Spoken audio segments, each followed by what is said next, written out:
Hello friend, good morning. आप सभी का एमजी ज्ञान एकेडमी में स्वागत है।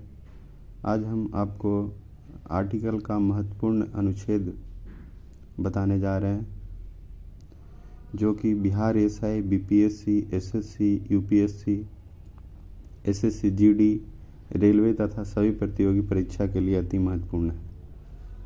तो चलिए, आर्टिकल फर्स्ट, जो संघ का नाम और राज्य क्षेत्र है। दूसरा है नए राज्यों का प्रवेश।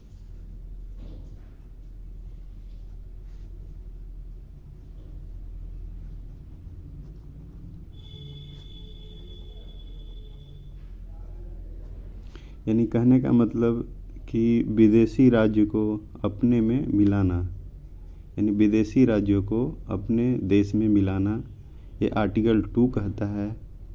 और इस पर राष्ट्रपति रोक नहीं लगा सकते। ठीक है। और आर्टिकल 3 कहता है कि नए राज्यों का निर्माण और वर्तमान राज्य के क्षेत्र, सीमा या नामों में परिवर्तन। यानी कहने का मतलब कि नए राज्यों का निर्माण करना।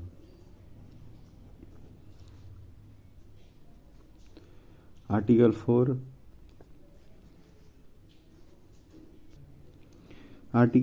को आर्टिकल 368 से बाहर रखा गया है। यानी आर्टिकल 368 से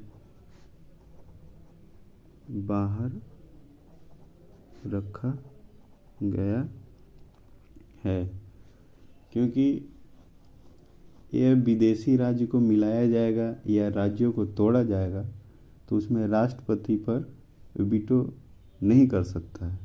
कहने का मतलब कि अगर विदेशी राज्य को अपने देश में मिलाया जाएगा या फिर राज्य को तोड़ा जाएगा, तो उस पर राष्ट्रपति अपना कोई भी संज्ञान नहीं ले सकता है।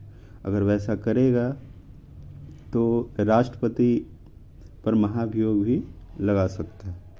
आर्टिकल 5 कहता है कि संविधान के प्रारंभ के समय नागरिकता। संविधान के प्रारंभ के समय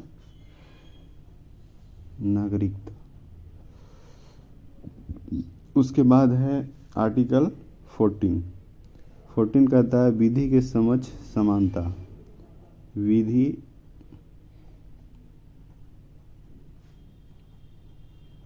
के समक्ष समानता का अधिकार। कहने का मतलब विधि के समक्ष समानता। विधि का मतलब क्या हुआ? कानून। कानून के समक्ष समानता, यानी कानून जो है सबके लिए समान अधिकार देगा। यानी सबके लिए समान अधिकार कानून प्रदान करता है, मतलब मतभेद या विभेद नहीं होता है। ठीक है। अब आर्टिकल 15 कहता है कि इसमें धर्म,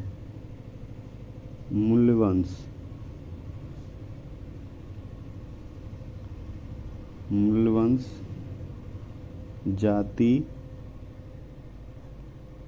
लिंग या जन्म स्थान के आधार पर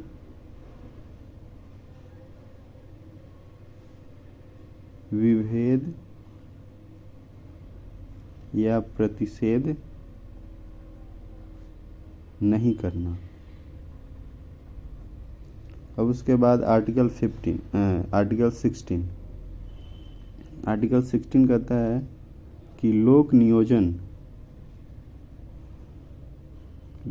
नियोजन के विषयों में अवसर की समानता।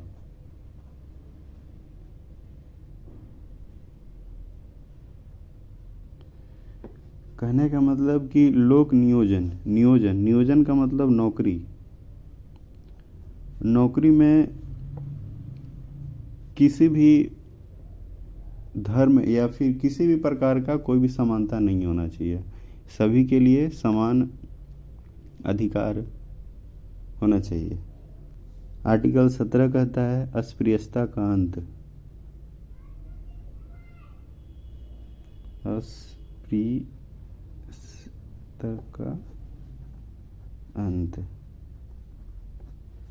फिर उसके बाद 18 कहता है उपाधि का अंत।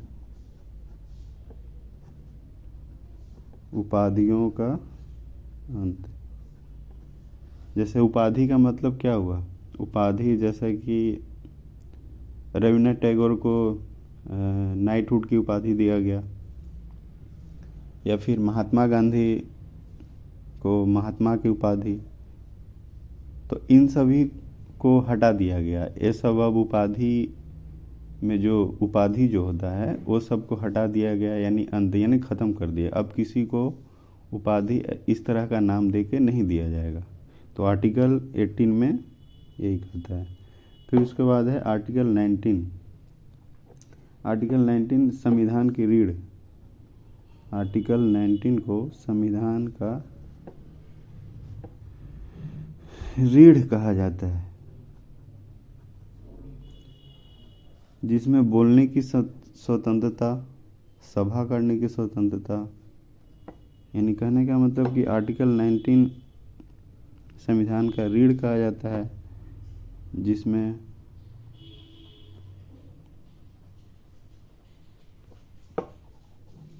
बोलने की स्वतंत्रता या सभा करने स्वतंत्रता का उल्लेख किया गया है। अब उसके बाद आर्टिकल 20। आर्टिकल 20 कहता है कि एक गलती का एक सज़ा। एक गलती का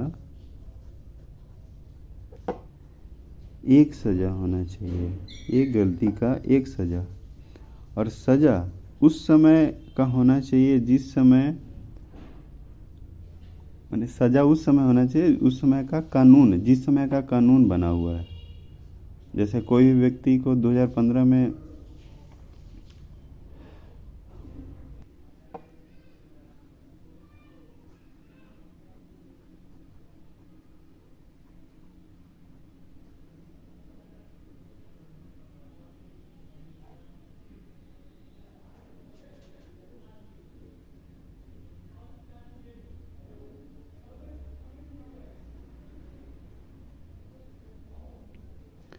जैसे कहने का मतलब कि एक गलती का एक सज़ा।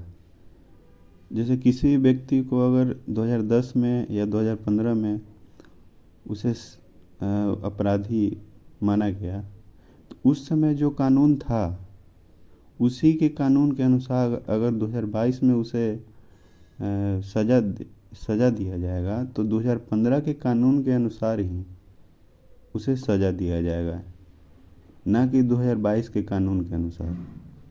ओके। अब आर्टिकल 21। आर्टिकल 21 कहता है कि प्राण और दैहिक स्वतंत्रता।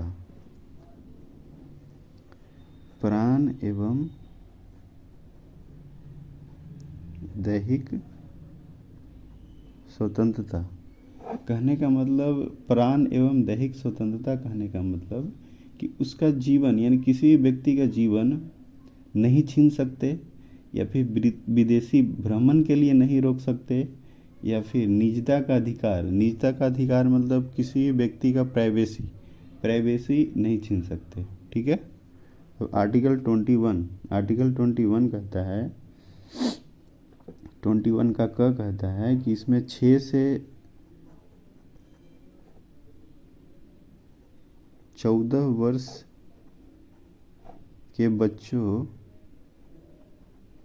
को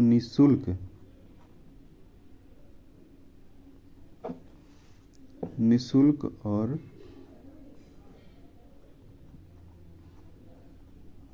अनिवार्य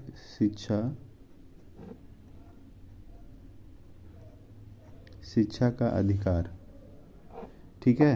यानी कहने का मतलब कि 6 से 14 वर्ष के बच्चों को गवर्नमेंट सरकार निःशुल्क शिक्षा, यानी फ्री ऑफ कॉस्ट, कहने का मतलब फ्री में उसे शिक्षा देने का अधिकार है। ठीक है, आज के लिए इतना ही। जय हिंद, जय भारत, जय बिहार।